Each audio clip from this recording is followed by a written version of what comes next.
The National Weather Service says it was an EF1 tornado packing winds of up to 105 miles an hour that hit this neighborhood on Lake Galion in Crawford County. Residents here say they had no time to react to the twister. Sheriff's Office, 911, what can I do for you? Yeah, my house got hit by a tornado. The view from SkyFox shows how a tornado that touched down just after 5 a.m. Saturday cut a path of destruction around Lake Galion in Crawford County. We got 3 people in the house and the trees went through it.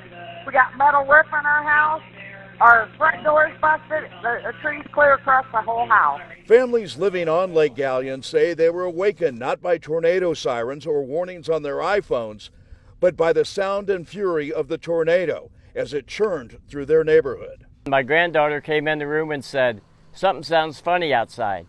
Next thing we know, we hear a big crash, and we jump out of bed, run into the living room, and water's pouring in our house. Longtime residents say they were devastated when the sun came up and they could see the scope of the destruction that the tornado left in its wake. I just cried.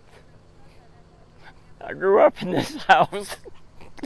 Lost everything I got. In all, 12 homes on Lake Galion were damaged by the tornado, and 2 of them were destroyed by the high winds and toppled trees. I cried.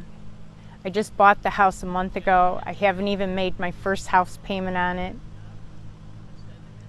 So it's kind of sad, it's devastating. Residents tell us they always felt that their neighborhood was protected from tornadoes because the lake is in a valley and is surrounded by a series of rolling hills. The National Weather Service did issue a severe thunderstorm warning for Crawford County at 4:15 a.m. on Saturday.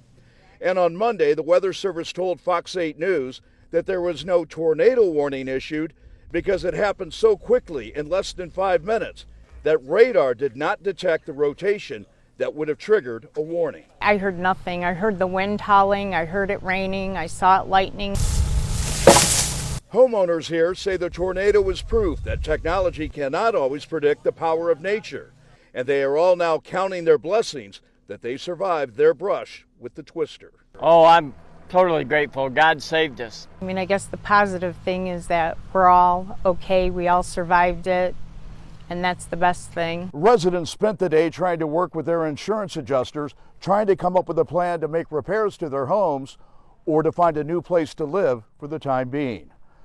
Jack Shea, Fox 8 News on Lake Galion in Crawford County.